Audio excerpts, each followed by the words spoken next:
Look at it. The Twilight Zone it's a place of imagination, a land of shadow. To reach it, you write a dream.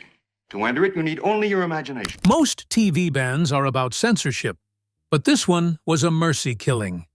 The Twilight Zone is hailed as a masterpiece of social justice, yet one specific episode was a blood libel disguised as entertainment. For 52 years, CBS pretended episode 151 didn't exist. They didn't only pull it from the air, CBS tried to scrub it from human memory.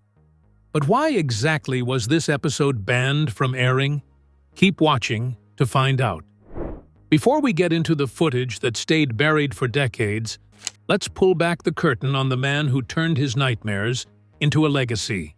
Who is he, and what nightmares did he have? Rod Serling's Hidden War. To understand the mind behind the most famous show in television history, we have to see what the Philippines looked like in 1944. You see, way before he was a writer, Rod Serling was a paratrooper in the 511th Parachute Infantry Regiment. During this period, he jumped into some of the most brutal combat of World War II, and the things he saw there never truly left him. Serling watched his close friends die in ways that were sudden and senseless, and this trauma turned him into what many called an angry young man. He came home with a deep need to speak out against the world, using his typewriter as his primary weapon to fight for the things he believed in. Back in the 1950s, nobody used the term PTSD. Instead, people spoke of shell shock or the jumps, which was a term for the sudden flashbacks and nightmares that haunted veterans. And to be honest, Serling struggled with these vivid memories for years. He would often wake up sweating or find himself lost in a moment from the war while sitting in his own living room.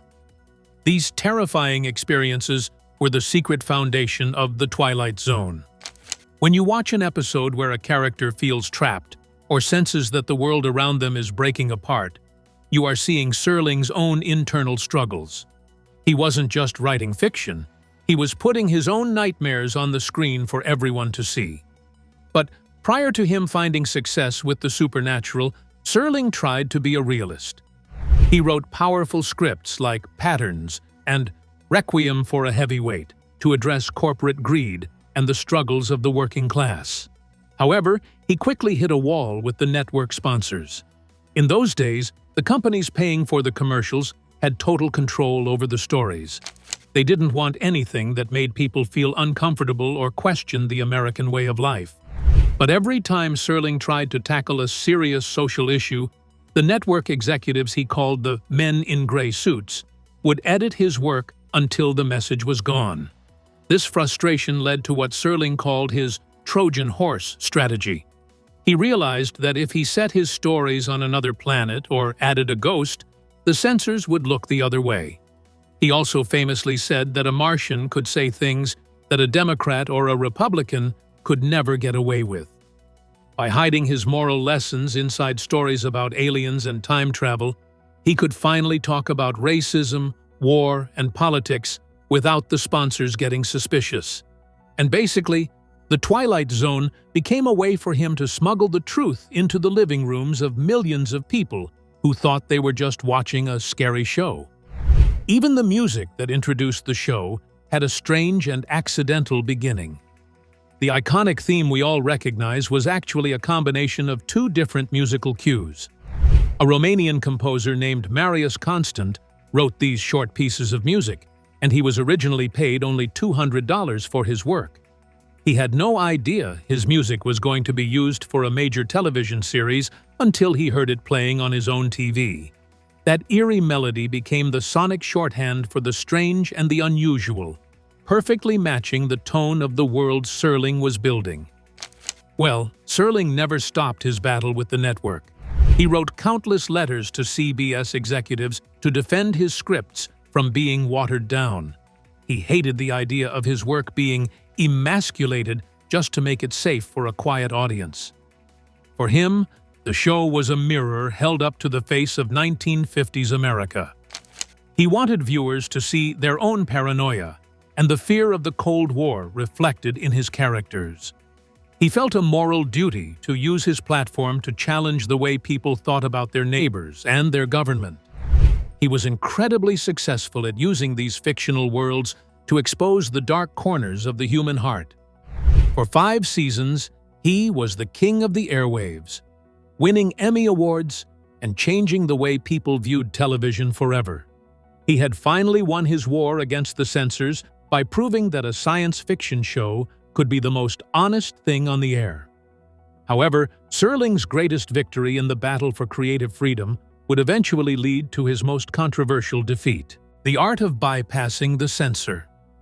Well, the gas chamber incident is a perfect example of how ridiculous things got during the early days of television. When Serling wrote a script about Nazi war crimes for a production called Judgment at Nuremberg, he ran into a wall with the sponsors. A gas company was paying for the commercials, and they were worried that mentioning gas chambers would make people think poorly of their product. They forced the network to delete the words gas chambers from a story about the Holocaust. This level of interference made Serling realize that if he wanted to tell the truth, he would have to find a much sneakier way to do it. He tried again with a story based on the death of Emmett Till, a young black boy from Chicago whose life was taken in the South.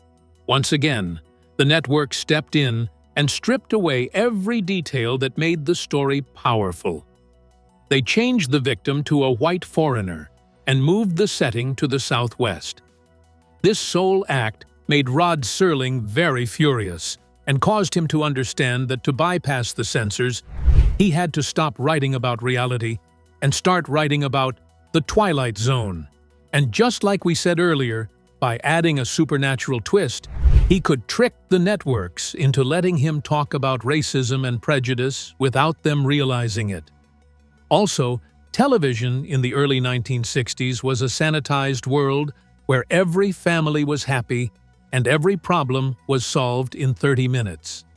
It was a fake version of America that ignored the civil rights movement and the growing tension of the Cold War. Serling used the Twilight Zone to disrupt this peace. He used the twist ending as a weapon to catch the audience off guard. People would watch a story about aliens and realize at the very end that they were looking at a mirror of their own hatred.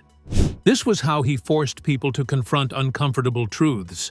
But then, fighting for every single line of dialogue took a heavy toll on Serling. By the later seasons, his health was failing. He was a heavy smoker who worked long hours to keep the quality of the show high. The mental and physical stress of being the writer, narrator, and producer was catching up to him. Even though he was exhausted, he refused to back down. He kept pushing his limits because he believed that television had a responsibility to be more than a distraction. He wanted to leave a legacy that actually meant something. But in the final year of the show's original run, one script went too far, not into the future, but back into a painful, fictionalized past that reopened wounds many people weren't ready to face. This was the beginning of the end for one of the most famous episodes in television history. The night the attic door locked, the encounter. The Trojan horse strategy had worked for years, but in the final season, the horse finally broke open. Serling and his team decided to stop hiding behind aliens and instead put 2 men in a room to face the rawest nerves of American history. This wasn't a story about a distant planet. It was a story about a dusty attic and a cursed relic from a war that was still very much alive in the hearts of the audience. You know, episode 151 of The Twilight Zone is unique because it strips everything away, leaving only a tense 2-man play set in a cramped, sweltering location. There are no flashing lights or cardboard spaceships. The horror is entirely human, fueled by the psychological weight of 2 strangers trapped together. Neville Brand, a man who was a real-life war hero, plays Fenton. He is a bitter, lonely veteran who spends his days drinking beer and staring at old war trophies. Fenton is a man who feels like the world moved on without him, and he is looking for someone to blame for his lost pride. Now, a young George Takei enters this dusty scene as Arthur Takamori. Long before he was traveling the stars, Takei was playing a gardener, just looking for a day's work. When Fenton invites him up to the attic, it feels like a normal, if slightly awkward, social interaction. They sit among the cobwebs, sharing a drink, but the mood shifts the moment a samurai sword is pulled from the shadows. This katana is the supernatural engine of the episode. It is a cursed object that allegedly cannot be unsheathed unless it is being used for revenge. As the temperature in that attic rises, the friendly talk disappears. It turns into a dialogue of hate that was incredibly shocking for 1964 television. Fenton begins using blatant racial slurs, attacking Arthur's heritage and bringing up the pain of World War II. The walls of the attic seem to shrink, creating a sense of psychic pressure that mirrors the boiling rage inside both men. It was a bold attempt to show how prejudice acts like a cage, trapping both the victim and the aggressor in a cycle of violence. The tension finally snaps in a chilling climax. This is exactly where it gets interesting. The sword appears to dictate the movements of the men, leading to a struggle that ends with Fenton being impaled. He dies on the floor of his own home, a victim of the very hatred he refused to let go of. The episode ends on a haunting note as Arthur picks up the weapon, screams a banzai cry, and leaps through the window. It was a bold piece of filmmaking, but the real explosion didn't happen on screen, but in the living rooms of America. What really occurred after? The lie that banned an episode. What really occurred after the screen went dark was a firestorm that the network never saw coming. The explosion wasn't about the violence or the supernatural sword. Instead, it was about a single line of dialogue that felt like a punch to the gut for an entire community. Remember, during the heat of the argument, Arthur makes a shocking confession. He claims his father was a traitor who used a mirror to signal Japanese planes during the attack on Pearl Harbor. It was not a minor plot point. It was a repetition of one of the most damaging lies in American history. This fictional admission suggested that Japanese Americans were an enemy within, which was exactly the kind of propaganda used to justify putting innocent families into internment camps years earlier. Now, this is exactly where the show really stumbled. Looking at the facts in 2026, we know there is zero evidence that any Japanese American acted as a spy or signaled planes during the Pearl Harbor attack. So, by putting this lie into the mouth of a Japanese American character, the script accidentally gave a voice to a myth that had already ruined thousands of lives. For the audience at home, especially those who had lived through the camps, this was not a spooky story. It was a blood libel, a false accusation that could stir up real-world hatred all over again. The writers might have wanted to show the weight of a painful past, but they ended up reinforcing a lie that was used to strip people of their rights. And as usual, the backlash was almost immediate. The Japanese American Citizens League, known as the JACL, led the charge by sending a flood of protest letters to CBS. They were horrified that a show known for its high moral standards would promote such a dangerous historical inaccuracy. Rod Serling and writer Martin Goldsmith likely intended to show the heavy weight of guilt and how the past haunts the present. However, their execution was tone-deaf. Instead of exposing prejudice, they had accidentally validated racist propaganda. It was a massive irony for a series that spent years fighting for civil rights and social justice. This practically caused the CBS executives to go into a full-blown panic. They realized they had broadcast an episode that reinforced the very bigotry the Twilight Zone usually fought against. To avoid more controversy, they did not issue a public apology or fix the script. Immediately, they decided to make the episode disappear. They pulled it from the syndication package, meaning it would not be shown during summer reruns or sold to local stations for decades. For 52 years, it remained in a vault, becoming a ghost of television history. It was a silent ban that turned The Encounter into a legendary lost chapter of the series. While the controversy simmered, the actor at the center of the storm, George Takei, was hiding a secret that made this episode deeply personal. George Takei's personal ghost. George Takei carried a huge secret that revealed he had lived through the very history the script was trying to exploit. As a young boy, Takei and his family were rounded up and sent to American internment camps during World War II.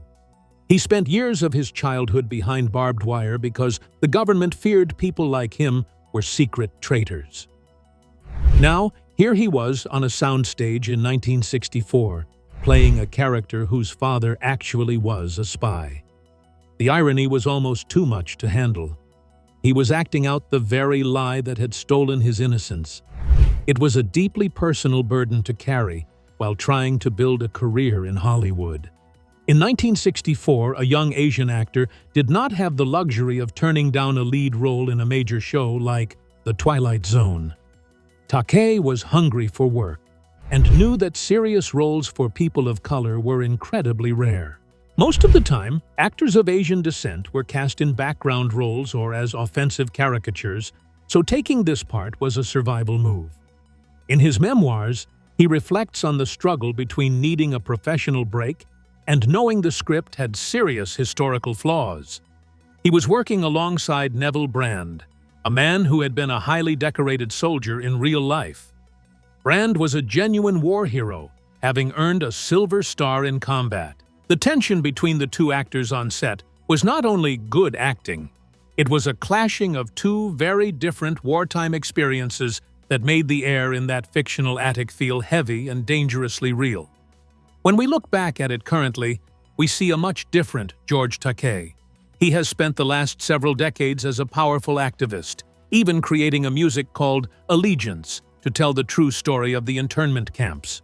Because of his modern work, The Encounter now looks like a painful career blemish. For 50 years, he stayed silent about the episode. He did not brag about it or bring it up in interviews. Fortunately, the huge controversy of the episode allowed Takei to join the prestigious ranks of actors who left their mark on The Twilight Zone. He remains one of the most recognizable faces from the series, even if this specific performance was buried for half a century. He proved he could hold his own against a powerhouse like Neville Brand, showing the world his talent long before he boarded the Starship Enterprise. However, the offensive episode was not the only thing haunting this production. Behind the scenes, this episode was a victim of a cursed environment that nearly broke its director. Production from hell. The making of this series was really a lot because of the filming in a small fake attic. This automatically was a technical nightmare for the crew. They had to maintain the high-quality look of The Twilight Zone while squeezed into a space that felt like a pressure cooker. To get those sharp, dramatic angles Rod Serling loved, the camera operators had to perform gymnastics around the actors. It was very similar to the struggle director Richard Donner faced when filming the famous Gremlin episode on the wing of a plane. Both productions were defined by a sense of claustrophobia that felt all too real for the people behind the lens. The set was supposed to be hot and uncomfortable, and according to those on set, it certainly was. By the time they reached the 5th season, everyone was feeling the weight of exhaustion. The budget was shrinking, yet the scripts were becoming more physically and emotionally demanding. Director Robert Butler found himself in a tough spot while trying to manage a production that felt cursed from the start. Also, Neville Brand's personal struggles didn't help matters.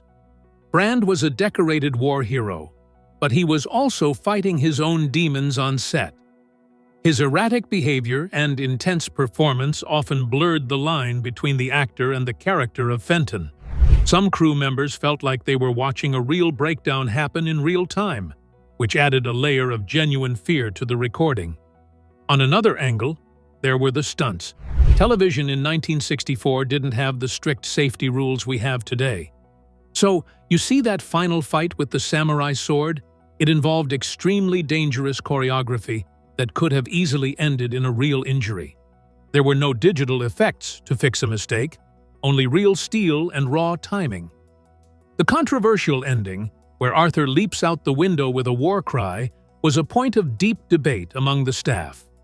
Was it a moment of tragic possession by the sword, or was it meant to be a dark kind of justice?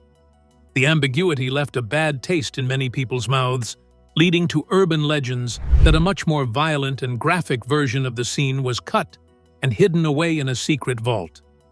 These rumors of lost footage only added to the dark cloud hanging over the episode. Fans have spent years searching for a director's cut that likely never existed, fueled by the fact that the episode itself was so hard to find for such a long time. The stress of this production was a sign of the times for the series. It felt like the creative engine was running on fumes, and the walls were closing in on the crew just as they did on the characters. With that exact episode locked away, the show itself began to crumble, leading to the first of many final cancellations. The battle over the format. Why Season 5 failed. The trouble actually started a year earlier, when the network made a decision that nearly killed the show's momentum. For Season 4, CBS forced The Twilight Zone into a 1-hour format. It felt like a huge mistake for the pacing. Stories that were meant to be short and punchy were stretched until they felt thin and boring. This alienated a lot of the core audience who missed the quick, shocking twists of the earlier years. By the time Season 5 arrived, the network realized their mistake and went back to the 30-minute runtime. However, the damage was already done. This final season, which included the controversial episode The Encounter, felt like a desperate attempt to recapture the magic that was slowly slipping away. However, it wasn't only the format that was changing. The environment at Sea Alley Pouperie had become much more restrictive. Executives were constantly worried about offending people, so they began protecting the viewers from the darker, more aggressive themes Serling loved to explore. This led to a string of episodes that felt blander and less meaningful than what fans expected. At the same time, new shows were moving in on Serling's territory. Programs like The Outer Limits and Alfred Hitchcock Presents were offering fresh thrills that made The Twilight Zone look like it was falling behind the times. The niche that Serling had carved out was suddenly crowded with competitors who were more than happy to take his viewers. Moreover, Rod Serling himself was starting to disengage from the creation he once fought so hard to protect. He was physically and mentally drained from years of constant battles with sponsors. By the end of the 5th season, he was often handing off his best ideas to other writers rather than polishing them himself. This lack of focus led to what fans often call dud episodes. While The Encounter was pulled from the air because of its controversy, many other episodes from this period were essentially ignored because they were not very good. The writing lacked the sharp bite of the early seasons, and the show was losing its identity. When the end finally came in 1964, it wasn't a dramatic event. There was no big finale or a special farewell. The Twilight Zone went off the air with a quiet shrug from the network. CBS decided not to renew it, and that was that. The cultural giant had run out of steam, leaving behind a legacy of brilliance and a few dark secrets hidden in the archives. For decades, fans only heard rumors of the samurai episode, until a modern network decided it was time to open the vault and show the world what the censors had been hiding. The 2016 resurrection and modern fallout. For over 50 years, The Encounter was a ghost story shared by collectors, a piece of footage people claim to have seen yet could never actually find on their television screens. Fortunately, the vault finally opened on January 1st, 2016, on the Sci-Fi Channel. When the episode finally flickered on TV, it was more than a broadcast. It was a cultural event that felt like a secret being whispered out loud for the first time. The attic, the sword, and the dark accusations were back, and the world was finally ready to look at what had been hidden away for half a century. And, as always, reaction on social media was immediate and divided. In the 21st century, audiences are much more aware of how history can be twisted. Seeing the Pearl Harbor traitor plot point in high definition caused a firestorm of tweets and articles. People were stunned that such a blatant lie about Japanese Americans was ever allowed to air on a major network. This sparked a massive debate about the ethics of unbanning content. Some experts argued that harmful media should stay buried to avoid spreading old myths. Others, however, believe that hiding these works prevents us from learning how far we have come. The conversation shifted from the quality of the acting to whether or not a show has a responsibility to be historically accurate. Today, streaming platforms like Paramount Plus have chosen the path of transparency. If you find The Encounter in their digital library, you will notice a sensitivity warning or a disclaimer before the show begins. These notes explain the historical inaccuracy regarding the Japanese-American community. It is a way of acknowledging the harm while still preserving the history of television. This episode was not the only one to face criticism, though. Other episodes like The Chaser, which dealt with a creepy love potion, or The Mirror, which featured a paranoid dictator, have been criticized for their themes. However, none of them were treated with the same level of total erasure. They remained in circulation, while The Encounter became the only true forbidden chapter. This resurgence also reshaped the legacy of Neville Brand. For many fans, his intense performance in that attic became his most famous role, even with the baggage of the offensive script. His career was a mix of real-life heroism and professional hardship, and this episode captured that complexity perfectly. In 2026, when we see the archive project, we understand the efforts to restore the original 4K negatives have finally reached this controversial corner of the series. The archivists gave this episode the same high-end polish as the most famous classics. They ensured every frame of this difficult story is preserved for future generations to study. And by facing this episode, we finally see the full picture of what the Twilight Zone was trying to achieve. The lessons of the Forbidden Zone. By looking at this complicated legacy, we begin to see the true price of being a pioneer. Rod Serling's willingness to push the boundaries and go where other writers were afraid to tread meant that he was destined to occasionally fail in a big way. When you spend your career swinging for the fences to expose social injustice, you are bound to miss the mark eventually. The Encounter was that massive swing and miss. However, even in its failure, the episode stayed true to the core DNA of the Twilight Zone. It focused on the idea that the real monsters are not hiding under the bed or coming from another galaxy.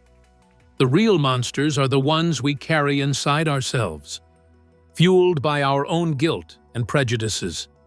This banned episode shows that being edgy or provocative can backfire if you aren't careful about how you represent marginalized groups. Using a group's real-world pain to tell a fictional ghost story can accidentally reinforce the very hatred you are trying to fight. Despite this major stumble and the 50-year ban, the series remains the gold standard for television. Its resilience is incredible. We still talk about it because most of the time, Serling got it right. He taught us how to look at ourselves with a critical eye, and even his mistakes provide a lesson in how to be better storytellers. We can only wonder what Serling would have thought about the ban if he had lived to see the digital age. He was a man who believed in the power of the truth, so he likely would have found the censorship of his work fascinating and maybe frustrating. Sadly, the man who gave us these timeless stories passed away young. Rod Serling died on June 28, 1975, at the age of 50 after complications from a series of heart attacks. He worked until the very end, leaving behind a world that was forever changed by his imagination. We have finally stepped out of that dusty attic and back into the light, but the shadows of the zone are never far behind. Now, we want to hear from you. Do you think CBS was right to pull the episode for over 50 years? Or is exposure the best way to handle bad history? Let us know what you think in the comments below. Be sure to like, share, and subscribe to our channel. For more deep dives into television history, click on the next video on your screen.